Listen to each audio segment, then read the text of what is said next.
Halo, selamat bertemu kembali dengan saya Sugeng Haryadi di mata kuliah IT for Business. Pada episode kali ini saya akan membahas chapter 9 yaitu Sistem Perdagangan Elektronik. Nah, terkait dengan sistem perdagangan elektronik atau bahasa asingnya lebih dikenal dengan e-commerce. Nah, istilah e-commerce di Indonesia kan ada yang menyebut elektronik dagang dan ada yang menyebut juga elektronik niaga. Nah, itu semuanya adalah sebutan dari e-commerce. Nah, pengantar tentang e-commerce. Perdagangan elektronik yang mencakup seluruh proses online, yaitu terkait dengan mengembangkan, pemasaran, penjualan, pengiriman barang, pelayanan, pembayaran produk dan layanan. Nah, itu tergantung pada internet, semuanya menggunakan jaringan internet dan teknologi informasi lainnya yang mendukung setiap langkah dan proses yang digunakan di e-commerce ini.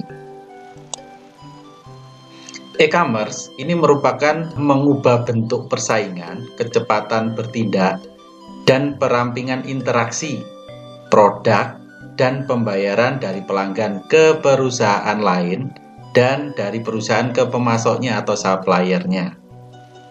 E-commerce adalah penggunaan jaringan komunikasi dan komputer untuk melaksanakan proses bisnis. Ini menurut McLeod dan Zell tahun 2008.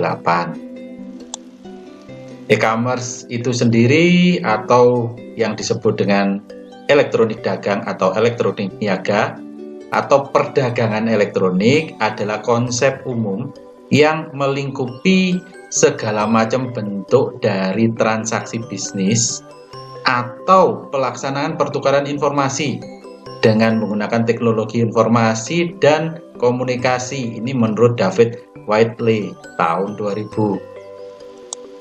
Nah, sejarah tentang e-commerce. E-commerce ini merupakan salah satu istilah dalam perdagangan elektronik yang berubah sejalan dengan perkembangan waktu. Awalnya perdagangan elektronik ini merupakan aktivitas perdagangan yang memanfaatkan transaksi komersial. Misalkan pengiriman dokumen komersial seperti pesanan pembelian secara elektronik. Kemudian berkembang menjadi suatu aktivitas yang mempunyai istilah yang lebih tepat yaitu perdagangan web. Pembelian barang atau jasa melalui situs tertentu.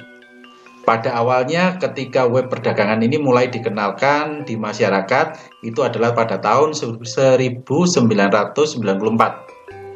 Banyak jurnalis yang memperkirakan bahwa e-commerce akan menjadi sebuah sektor ekonomi baru. Sehingga antara era tahun 1998 sampai dengan 2000, banyak bisnis di Amerika Serikat dan Eropa mengembangkan situs web perdagangan ini. E-commerce ini merupakan salah satu teknologi yang berkembang pesat dalam dunia bisnis perinternetan. Penggunaan sistem e-commerce sebenarnya dapat menguntungkan banyak pihak, baik pihak konsumen maupun pihak produsen dan penjual atau retailer. Misalkan pihak konsumen menggunakan e-commerce dapat membuat waktu belanja menjadi cepat, nggak perlu harus datang ke mall atau ke toko atau ke retail dan lain sebagainya. Tapi cukup klik di laptop ataupun handphone masing-masing. Selain itu, harga barang-barang yang dijual melalui e-commerce biasanya lebih murah dibandingkan dengan harga di toko karena jalur distribusi dari produsen barang ke pihak penjual lebih singkat dibandingkan ke toko-toko konvensional. Nah, perkembangan teknologi informasi menyebabkan terjadinya perubahan kultur kita di sehari-hari dewasa ini. Salah satu bentuk nyata bisnis yang memanfaatkan internet tersebut yang dinamakan dengan e-commerce, yang merupakan perkembangan dari e-commerce dengan menggunakan media elektronik yaitu teknologi internet. Walaupun masih banyak para pelaku bisnis yang belum mengenal secara betul-betul tentang internet tersebut, tetapi karena desakan bisnis yang semakin mengarah ke media ini, maka banyak pelaku bisnis yang menggunakan atau memaksa menggunakan teknologi ini. Bagi pelaku bisnis yang belum benar-benar mengerti tentang internet, dia bisa menggunakan jasa outsourcing dalam aktivitas bisnis ini. Di sisi lain, pebisnis lain mengerti atas manfaat dari e-commerce, ini mulai membangun sebuah sistem untuk mengimplementasikan sistem ini dalam aktivitas keseharian di perusahaannya. Nah, ruang lingkup e-commerce tampak seperti yang ada di layar ini. Jadi terkait dengan marketing discovery, ini terkait dengan mulai dari product research atau market research, kemudian berkembang menjadi market stimulation atau edukasi, kemudian di sini ada term negosiasinya, kemudian transaksi proses itu terkait dengan penerimaan order seleksi, prioritas dan lain sebagainya ya. Kemudian memunculkan satu billing atau payment management. Nah, kemudian terkait dengan service dan supportnya ada terkait dengan scheduling order, kemudian layanan konsumen dan pendukungnya. Nah, terkait dengan proses penjualannya itu terkait produk discovery, kemudian produk evaluasi, kemudian term dari negosiasinya bagaimana, ini semuanya ada di dalam ruang lingkup dari e-commerce tadi. Kemudian order placement-nya, kemudian order tracking, kalau misalkan mau mencari order pada nomor keberapa bulan apa, itu bisa di-track ya. Kemudian order payment-nya, pembayaran dari order ini seperti apa, itu merupakan juga ruang lingkup dari e-commerce. Kemudian penerimaan produknya, kemudian produk service dan supportnya. Nah, aplikasi e-commerce menurut McLeod dan Sell tahun 2008, David Whiteley tahun 2000. Nah, ini merupakan e-commerce business to customer dan e-commerce business to business. Sedangkan James O'Brien menambahkan satu kategori yang lain, yaitu e-commerce customer to customer.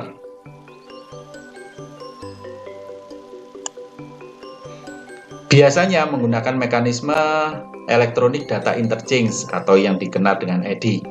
Sayangnya banyak standar EDI yang digunakan dapat menyulitkan kinerja interkomunikasi antar pelaku bisnis, sehingga muncul mekanisme-mekanisme yang lain yang digunakan dalam business to business, yaitu pendekatan Extensible Markup Language atau XML yang dikembangkan oleh WWW Konsorsium, WWC di sini ya. Nah, untuk matrik perdagangan tampak seperti ini. Jadi ini masih matrik perdagangan konvensional ya. Ada C2C, customer to customer, ada C2B, customer to business, ada C2G, customer to government. Kemudian kebalikannya juga ya, ada B2C, business to customer, ada B2B, business to business, ada B2G, business to government, ada G2C, yaitu government to customer, kemudian G2B, customer to business, dan ada G2G, government to government. Nah, saya mulai satu persatu ya terkait dengan penjelasannya. Kalau customer to customer, contoh yang paling sederhana yaitu penjualan barang bekas biasanya ya, yang dipakai oleh customer, kemudian dijual kembali ke customer yang lain. Atau produk-produk barang industri, home industry ya, terutama untuk industri-industri kecil, makanan, dan lain sebagainya ya. Nah, itu dari customer, kemudian dijual ke customer yang lain sebagai penggunanya. Kemudian kalau customer to business, ini adalah penjualan misalkan bahan baku, penyediaan tenaga kerja. Nah, ini customer to business. Kalau customer to government, ini adalah terkait dengan proyek perorangan. Proyek perorangan, kemudian penyediaan tenaga kerja juga. Kebalikannya sekarang B2C, business to customer, ini adalah penjualan komunitas terkait dengan customer good di sini ya. Kemudian penyediaan jasa layanan perbankan. Perbankan kan juga merupakan bisnis ke customer. Kemudian penyediaan jasa layanan telekomunikasi untuk perusahaan-perusahaan telekomunikasi. Ini kaitannya dengan business to customer. Berikutnya business to business, yaitu penyediaan bahan baku, joint production, dan lain sebagainya. Kemudian kalau business to government, ini adalah misalkan pengadaan proyek, sarana dan prasarana. Kemudian penyediaan perlengkapan kerja, misalkan perlengkapan kantor dan lain sebagainya. Berikutnya terkait dengan government to customer, ini adalah penyediaan layanan masyarakat. Semisal yaitu penyediaan listrik, BBM, ini adalah semua tugas dan wewenang dari pemerintah. Kemudian government to business, ini adalah penyediaan fasilitas kebijakan untuk dunia usaha, keamanan investasi, kebijakan tenaga kerja, dan lain sebagainya. Kemudian kalau government to government, ini terkait dengan ekspor-impor, iklim usaha untuk investasi asing, dan lain sebagainya. Ini adalah matrik perdagangan yang sifatnya adalah konvensional. Nah, teknologi e-commerce di sini akan tampak seperti ini ya. Jadi tentang browser, semuanya lewat browser yang ada di internet. Nah, kemudian masyarakat kalau mau mengakses dari web e-commerce itu juga ada firewall-nya, tidak mudah untuk dibobol dan lain sebagainya ya, sehingga keamanannya menjadi nomor satu di situ ya. Kemudian terkait dengan websitenya, ini juga menyediakan validasi untuk usernya. Kemudian dari data yang masuk, ini masuk ke dalam database. Kemudian masuk dalam database, akhirnya menjadi data di storage access network dari suatu perusahaan. Kemudian database itu akan menjadi data milik perusahaan. Kemudian terkait dengan transaksinya, nah ini ada backup application server ya, untuk kalau misalkan terjadi loss transaksi. Kemudian dari aplikasi tersebut dilanjutkan ke aplikasi service terkait dengan notifikasi supplier bahwa ini sudah dilakukan proses. Kemudian web server send. Nah, ini kaitannya dengan pengiriman barang. Nah, itu terkait dengan teknologi e-commerce. Kemudian kategori e-commerce ini terkait dengan, kalau tadi matriknya dalam bentuk tradisional, nah sekarang kalau ini terkait dengan elektronik, yaitu business to konsumen, business to customer. Ini terkait dengan etalase virtual, katalog multimedia, pemrosesan pesanan yang interaktif, sehingga ada tanya jawab kalau ada yang mau pesan, mau tanya dulu, dan lain sebagainya.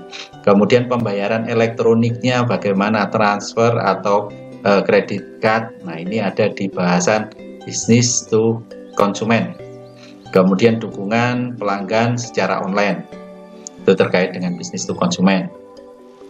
Kalau business to business, ini kaitannya dengan bisnis elektronik, hubungan langsung dengan bisnis, lelang, dan pertukaran barang. Kalau konsumen to konsumen, ya ini misalkan lelang online, posting ke situs surat kabar, situs pribadi, portal e-commerce, dan lain sebagainya.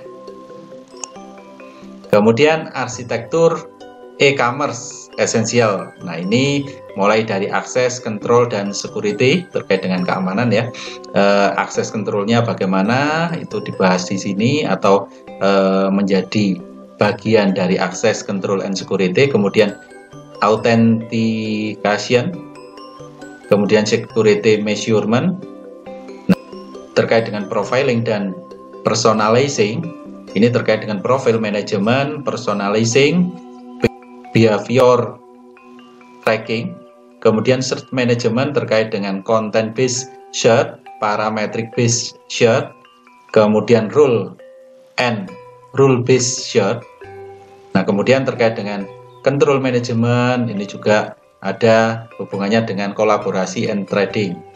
Nah, terkait dengan content management itu juga mengacu pada dynamic content generation, kemudian data reposisinya. Katalog management terkait dengan pricing calculation, product configuration, katalog generation. Kemudian terkait dengan pembayaran atau payment, terkait dengan shopping chart, payment method, support, payment verification. Nah, terkait dengan workflow management atau manajemen arus kerjanya, terkait dengan pembayaran proses otomatisasi ya, kemudian dokumen manajemen, rule dan kebijakan content floating.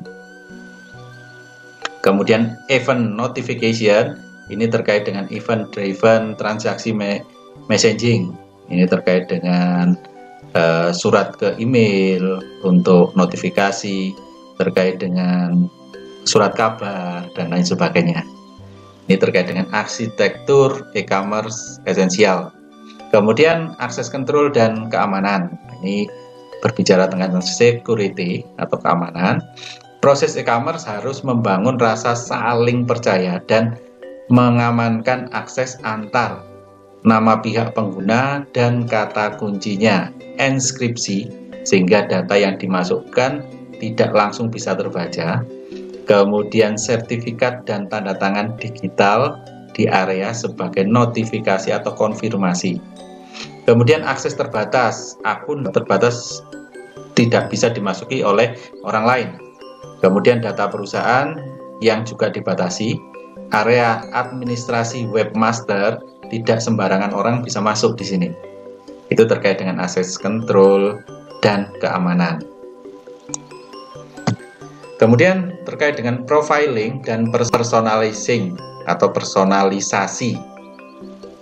Profiling ini mengumpulkan data tentang Anda dan perilaku tentang pilihan situs web Anda, pendaftaran penggunanya, file coki, dan perangkat lunak pelacakannya, umpan balik penggunanya. Kemudian terkait dengan profiling digunakan untuk pemasaran yang dipersonalisasi dari satu ke satu. Artinya nggak semuanya dipasarkan, tapi dari satu ke satu pemasaran secara pribadi. Kemudian mengautentifikasi identitas, ya, sehingga hanya khusus yang dituju saja. Kemudian pengelolaan hubungan pelanggan. Kemudian rencana pemasaran manajemen melalui satu situs web tertentu. Nah, manajemen pencarian ini adalah proses pencarian yang membantu pelanggan menemukan produk dan layanan tertentu yang mereka inginkan, misalkan paket perangkat lunak dalam e-commerce atau e-niaga yang seringkali menyertakan mesin pencari di situs webnya. Katakanlah misalkan di Tokopedia, kita mau cari apa, misalkan nyari handphone, katakanlah kita ketik aja handphone merek tertentu, akan langsung muncul tawaran-tawaran banyak tentang handphone tadi. Kemudian itu terkait dengan paket perangkat lunak e-niaga yang sering menyertakan mesin pencari juga. Kemudian yang kedua, mesin pencari custom yang dapat diperoleh dari perusahaan seperti Google dan Request Teknologi. Nah, ini mesin pencari yang lain di luar yang disediakan oleh perusahaan e-commerce tadi. Kemudian pencarian seringkali pada konten dan parameter tertentu. Nah, manajemen konten dan katalog. Ini perangkat lunak manajemen konten itu membantu mengembangkan, menghasilkan, menyampaikan, memperbarui, dan mengarsip informasi teks dan multimedia di situs web e-commerce atau e-niaga tadi. Nah, sedangkan software manajemen katalog ini adalah membantu menghasilkan dan mengelola konten katalognya tadi. Nah, kalau katalog dan perangkat lunak manajemen konten ini bekerja dengan alat pembuatan profil untuk mempersonalisasi konten. Jadi kontennya tidak meluas kemana-mana, tapi menjadi personal. termasuk konfigurasi produk dan kostumisasi massal. Manajemen alur kerja atau manajemen workflow. Nah, ini manajemen alur kerja e-bisnis dan e-niaga ini bergantung pada mesin perangkat lunak alur kerjanya yang berisi pada model perangkat lunak dalam proses bisnis tadi, sehingga alurnya ada di dalam model aplikasinya. Kemudian model alur kerja telah ditentukan sebelumnya, termasuk di dalamnya kumpulan aturan-aturan bisnis, kemudian peran pemangku kepentingan, kemudian persyaratan otorisasinya, alternatif perutannya, database yang digunakan, urutan tugas. Nah, ini kaitannya dengan model alur kerja yang harus ditentukan sebelumnya di aplikasi. Nah, contohnya manajemen alur kerja tampak seperti ini. Ini contoh saja ya, contohnya saja. Misalkan terkait dengan pencarian tenaga kerja, terkait dengan pencarian tenaga kerja. Nah, di market kita bisa browsing suppliernya, kemudian mencari produknya, order itemnya, confirm ordernya. Nah, ini terkait dengan supplier, ada multi supplier katalog. Jadi kalau kita misalkan penyedia barang tertentu atau tenaga kerja, nah itu ada multi katalog, artinya banyak sekali penyedia suppliernya tadi ya. Kemudian corporate katalog, nah itu akhirnya muncul katalog dari profil corporate tadi. Kemudian mengisi form untuk order permintaan, kemudian terkait dengan kesiapan dan order yang harus di entry. Nah, berikutnya terkait dengan transmit order, jadi order tadi dikirimkan kemudian diproses sehingga ordernya menjadi komplit.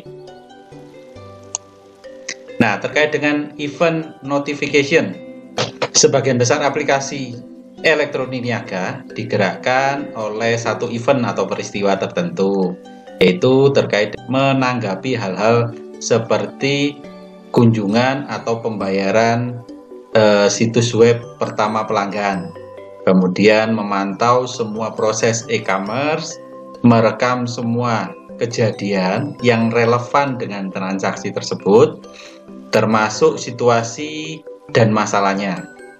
Kemudian memberikan pengetahuan atau memberitahu semua pemangku kepentingan yang terlibat, bagian-bagian yang terlibat maksudnya.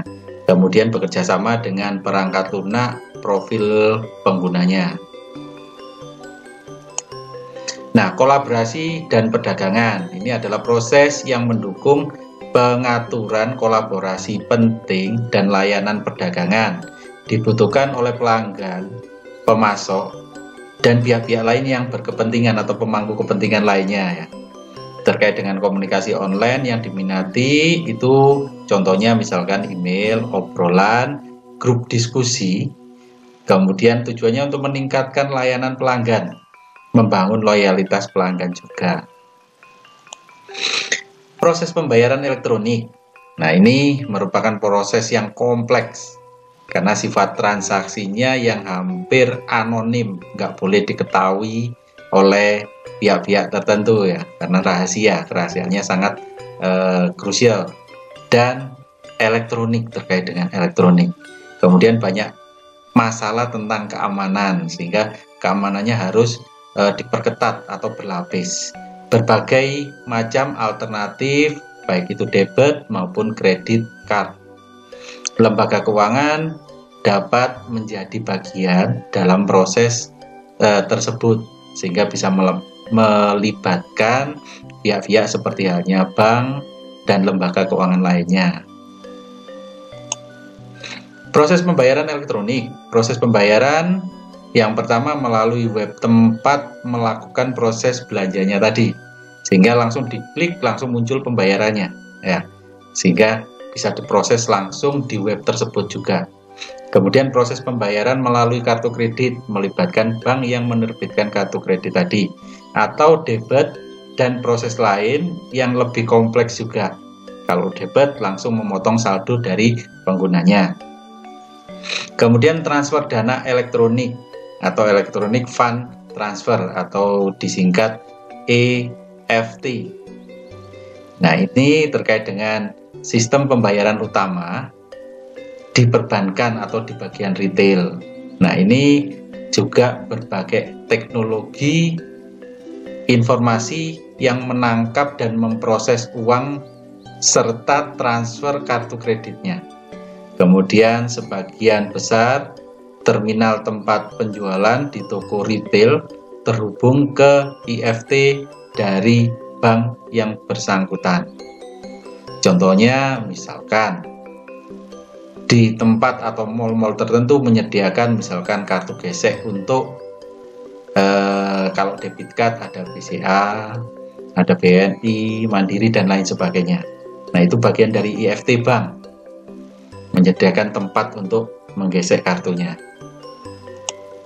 Nah, contoh pembayaran elektronik tampak seperti ini ya. Jadi klien mempunyai browser, kemudian merchant juga mempunyai web server. Nah, ini meminta untuk melakukan satu proses pembayaran. Nah, melalui satu verifikasi, kemudian verifikasi ini ada dua ya, verifikasi dari merchant dan verifikasi dari customer. Kemudian menunjuk bank untuk melakukan pembayaran, yaitu bank account sesuai dengan billing account-nya melalui online buying. Nah, ini bisa akhirnya memunculkan electronic cash. Bank yang bersangkutan dibayarkan ke rekening yang dituju atau melalui credit card. Ini misalkan Visa, Master dan lain sebagainya. Nah, terkait dengan securing electronic payment, keamanan pembayaran elektronik, yaitu pencarian jaringan dengan mudah mengenali format dari kartu kreditnya. Nah, ini terkait dengan juga enskripsi antara pelanggan dan pedagangnya. Tidak boleh langsung diketahui nama atau nomor kartunya, tapi dienskripsi dulu. Sehingga yang muncul tanda bentuk bintang-bintang-bintang gitu ya. Kemudian enskripsi data antara pelanggan dan lembaga keuangan. Nah, ini transaksi keuangannya untuk pembayarannya. Kalau tadi transaksi perdagangannya yang ditutupi. Kemudian kalau ini transaksi pembayarannya yang juga harus ditutupi, tidak semua orang bisa tahu. Kemudian ambil informasi secara sensitif, secara offline juga. Nah, ini pembayarannya juga ada transaksi buktinya secara offline. Itu bisa lewat screenshot dari proses pembayarannya atau billing sesuai dengan bukti transaksi fisik. Nah, aplikasi e-commerce, nah ini banyak ya, ada B2C, ada B2B, ada yang short term, ada yang long term. Nah, ini Anda bisa melihat secara lebih jelas di dalam buku juga ada ya. Kemudian faktor sukses dari e-commerce, beberapa faktor sukses e-commerce ini terkait dengan seleksi dan nilai. Ya, karena e-commerce banyak yang muncul kemudian akhirnya mati karena tidak mempunyai nilai jual yang tinggi. Tapi kalau beberapa e-commerce yang sudah memulai dari awal, yang cukup besar, sekarang menjadi e-commerce yang unggulan di Indonesia, sehingga mendapatkan suntikan venture capital dari asing juga. Kemudian terkait dengan performa dan layanan. Nah, ini terkait dengan kecepatan transaksi, pelayanannya yang baik dan lain sebagainya. Kemudian melihat dan merasakan hasil dari transaksi. Kemudian periklanan dan intensifnya itu seberapa sering. Kemudian memperhatikan pribadi, yaitu one-to-one marketing. Ada pemasaran secara one-to-one, artinya perorangan. Kemudian hubungan komunitas, keamanan dan keandalan dari transaksinya. Ini kunci sukses atau faktor sukses dari e-commerce. Jadi kalau Anda mau membuat satu web e-commerce, Anda harus memperhatikan ini semuanya. Nah, perbedaan pemasaran ini terkait dengan pemasarannya ya, terkait dengan awareness, consideration, preference, purchase, dan loyalty. Kalau market tradisional ini contohnya iklan di televisi, general interest-nya di iklan di majalah.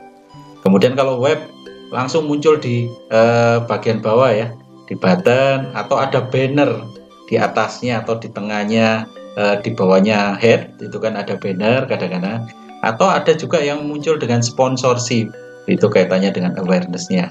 Kemudian terkait dengan consideration itu kalau tradisional itu tetap menggunakan iklan di televisi, kemudian iklan di majalah, kemudian kalau web market ini juga muncul dengan satu banner tersendiri. Kemudian terkait dengan preference ada kalau tradisional market itu dengan nice magazine atau majalah-majalah yang bagus-bagus ya. Kemudian kolateral. Nah, kalau terkait dengan web market ada micro site ya, ada microsite, ada yang bisa memunculkan kecil gitu kan ya. Ada brosur whale. Ini brosur yang terkait dengan soft copy-nya atau terkait dengan juga website. Kemudian terkait dengan pembayaran atau pembeliannya itu kalau tradisional market ada point of sale promotion. Jadi ada diskon-diskon promosi pada saat yang ada di toko tersebut di hari itu atau bulan tertentu. Kemudian ada direct marketing juga. Tapi kalau dengan web market communication-nya ini terkait dengan penawaran harian. Penawaran harian muncul mungkin 12 bulan 12. Nah, itu akan memunculkan diskon besar-besaran atau sweep stick. Nah, ini juga memungkinkan ada first time order intensitas. Nah, ini kaitannya juga bagi pembeli pertama akan mendapatkan gift tertentu. Kemudian terkait dengan loyalty, loyalitas pelanggan. Kalau tradisional market itu terkait dengan produk experience, jadi pengalaman dari produk atau buyer club. Nah, ini juga menguntungkan terkait dengan market tradisional. Jadi kalau buyer merasa puas, dia di klubnya atau di komunitasnya menyebarkan informasi-informasi positif untuk menggunakan produk dan layanan perusahaan tertentu. Tapi kalau di web market ini kaitannya dengan email alert, di sini ya ada penyebaran melalui email ya, berita-beritanya ya. Kemudian ada newsletter terkait dengan surat kabar elektronik juga ya. Itu terkait dengan loyalitas yang ada di web market communication. Mengembangkan toko web. Nah, yang pertama yaitu membangun situs web. Nah, ini yang perlu diperhatikan yaitu pilih dan siapkan web hostingnya.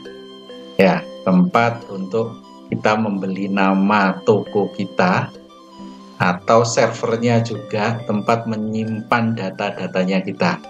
Kemudian gunakan alat atau template desain yang sederhana yang sudah ada biasanya di web hosting, web domainnya juga itu kan ya. Nah, itu ada disediakan biasanya atau kita bisa download juga. Kemudian sertakan keranjang belanja. Keranjang belanja jika ada konsumen yang kepingin membeli, tinggal ngeklik saja dan dimasukkan di keranjang belanja tadi. Kemudian dukungan pembayarannya tinggal langsung dimunculkan juga, bisa pembayaran transfer ke rekening nomor ini misalkan seperti itu. Nah, ini hal yang penting yang harus diperhatikan dalam membangun satu situs web perdagangan. Kemudian pasarkan situs web tadi, jangan hanya membangun kemudian berhenti sampai di situ. Tapi juga Anda harus memasarkan, mempromosikan situs webnya tadi. Nah, ini beberapa hal yang bisa dilakukan yaitu sertakan iklan dan promosi halaman web dan emailnya. Kemudian bertukar iklan dengan toko web yang lainnya. Jadi kita bisa iklan di websitenya toko online tertentu. Toko online tadi juga bisa mengiklan di tempat kita, saling tukar iklan. Kemudian daftar dengan mesin pencari dan direktori tertentu. Nah, ini kita harus mendaftarkan juga di Google atau di Yahoo atau search engine yang lain. Kemudian mendaftarkan untuk program afiliasi atau kerjasama. Kemudian melayani pelanggan. Nah, ini kaitannya dengan layanan prima ya. Kemudian ubah pengunjung menjadi pelanggan yang setia. Ini yang paling penting. Mengubah pengunjung menjadi pelanggan yang setia. Caranya yaitu kembangkan hubungan satu persatu, jadi secara pribadi dengan pelanggan. Sehingga ada semacam perhatian tertentu pada pelanggan tadi. Sehingga akhirnya menjadi pelanggan yang setia. Kemudian ciptakan intensif untuk mendorong pendaftaran. Nah, ini kaitannya dengan bagaimana kita bisa meng-closing transaksi yang diinginkan oleh pelanggan tadi. Kemudian gunakan Coki Web untuk mengidentifikasi pengunjung. Berarti ini pelanggan tadi sudah datang ke webnya kita berapa kali. Kita bisa melihat di Coki Webnya. Kemudian gunakan layanan pelacakan untuk merekam dan menganalisis perilaku situs web dan preferensi pelanggan tadi. Kemudian ciptakan toko yang menarik. Artinya selain tampilannya juga menarik, pelayanannya juga ramah, transaksinya efisien. Kemudian berikutnya menawarkan pemrosesan dan pembayaran pesanan yang cepat. Kemudian beritahu saat pesanan sudah mulai diproses dan dikirim. Kemudian yang terakhir, menyediakan link ke situs yang terkait, misalkan situs pengiriman barang di perusahaan yang lain, perusahaan jasa pengiriman barang tertentu, untuk melacak barang yang dikirimkan tadi. Kemudian mengelola toko web. Ini kelola bisnis dan situs webnya. Caranya yaitu catat dan analisis lalu lintas, inventarisir penjualan dan transaksi bisnisnya. Kemudian gunakan fitur CRM untuk membantu mempertahankan pelanggan. Kemudian tautkan penjualan dan data inventaris ke sistem akuntansinya. Nah, ini harus beroperasi selama 24 jam sehari dan 7 hari dalam seminggu. Artinya apa? Bisa online terus ya. Kemudian lindungi transaksi dan catatan pelanggan, gunakan monitor keamanan dan firewall sehingga data pelanggan tidak dibobol oleh pihak-pihak yang tidak berkepentingan. Kemudian gunakan sistem redundan dan sumber daya. Gunakan kata sandi dan inskripsi. Kemudian tawarkan dukungan teknis 24 jam. Nah, ini akan membantu pelanggan supaya menjadi pelanggan setia tadi. Kemudian B2B e-commerce. B2B ini adalah grosir dan sisi pemasok dari proses komersial. Ya, ini bisnis membeli, menjual, atau berdagang dengan bisnis yang lain. Dan ini mengandalkan beberapa teknologi informasi elektronik seperti halnya sistem katalog. Ini untuk melihat barang-barang yang ada di etalasenya kita ya.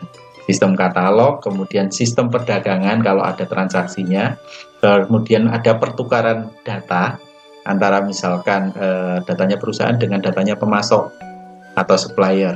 Nah, itu. Kemudian ada transfer dana elektroniknya. Jadi kalau misalkan ada pembayaran bisa melalui transfer dana elektronik, tidak harus datang dan membayarkan secara tunai ke perusahaannya. E-commerce marketplace. Nah, ini ada satu ke banyak, ada banyak ke satu, ada banyak ke banyak juga. Nah, kalau yang pertama dulu, satu ke banyak, ini kaitannya dengan pasar satu sisi penjualan saja. Artinya ada toko, kemudian pengunjungnya yang datang banyak. Nah, itu kan berarti satu ke banyak orang gitu kan ya. Satu pemasok untuk menentukan penawaran dan harga produk saja. Kemudian kalau kebalikannya banyak tuh ke satu ya. Ini adalah pasar dari sisi beli. Banyak pemasok menawarkan untuk bisnis pembelian. Seperti halnya kalau misalkan tradisional ada di pasar tradisional ya, penjualnya kan banyak, pembelinya satu persatu datang. Nah, satu pembeli ini dari banyak orang tadi, dari banyak supplier.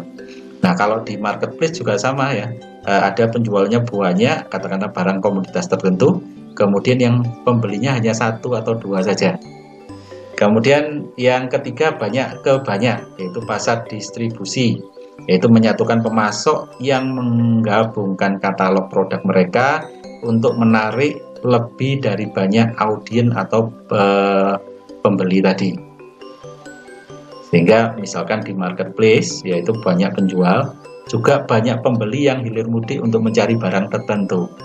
Ini banyak ke banyak. E-commerce marketplace, itu banyak ke beberapa. Ini masih kelanjutan yang tadi. Nah, kalau banyak ke beberapa, ini pasar pengadaan ya, menyatukan pembeli utama yang menggabungkan ke katalog pembeli, menarik lebih banyak persaingan, dan dengan demikian bisa menurunkan harga. Nah, kemudian banyak ke banyak, yaitu pasar lelang, yaitu mengoptimalkan harga secara dinamis. E-commerce portal, e-commerce portal atau e-niaga disebut ya, B2B, ini menawarkan banyak pasar melalui katalog, bursa, lelang, dan lain sebagainya. Kemudian sering dikembangkan dan dihosting oleh perusahaan pembuat pasar pihak ketiga. Nah, pihak ketiga di sini bisa mengumpulkan pembelinya tadi dan penjualnya juga dalam satu media tertentu. Nah, kaitannya dengan info media, nah ini berfungsi sebagai perantara dalam transaksi e-bisnis dan e-commerce yang ada. Nah, portal web B2B e-commerce tampak seperti ini ya, yang sudah dijelaskan sebelumnya juga. Nah, ini internet terkait dengan buyer dan seller, pembeli dan penjual. Nah, terjadi kontak dagang melalui website tadi. Nah, sehingga website portalnya, nah ini menerima informasi-informasi kebutuhan dari buyer, kemudian konten manager servernya juga harus proaktif di sini ya, kemudian market generator servernya, kemudian post trade history servernya kalau misalkan terjadi transaksi. Nah, ini kaitannya dengan web portal B2B e-commerce. Integrasi e-commerce, kasus bisnis untuk menghubungkan e-commerce dengan operasi bisnis tradisional. Nah, ini misalkan dari pasar tradisional ditarik ke bisnis. Ada misalkan Tanah Abang Mall di Jakarta. Nah, itu kan dari pasar tradisional tapi ditarik ke elektronik ya. Kemudian dipindahkan kapasitas strategi dalam operasi tradisional ke bisnis e-commerce. Integrasikan e-commerce ke dalam bisnis tradisional sehingga bisa berbagi dengan merek-merek yang sudah mapan atau ternama, berbagi informasi dengan bisnis utamanya ya. Kemudian daya beli bersama dan efisiensi distribusinya bisa terrealisasi. Strategi klik dan susunan lainnya, integrasi e-commerce secara parsial, usaha patungan atau kemitraan dari strategi. Kemudian pemisahannya bisa lengkap ya, spin-off-nya dari perusahaan e-commerce menjadi independen. Kemudian pengalaman dari Barnes dan Noble yaitu memisahkan perusahaan e-commerce independen. Kemudian memperoleh modal usaha, budaya kewirausahaan, fleksibilitas. Nah, kemudian manajemen juga harus kualitas dan menarik. Pengambilan keputusan harus cepat. Gagal mendapatkan pangsa pasar kalau tidak cepat ini. Pilihan saluran e-commerce. Saluran e-commerce adalah saluran pemasaran atau penjualan yang dibuat oleh suatu perusahaan untuk kegiatan e-commerce-nya. Tidak ada strategi universal atau pilihan saluran e-commerce tersendiri atau e-niaga tersendiri.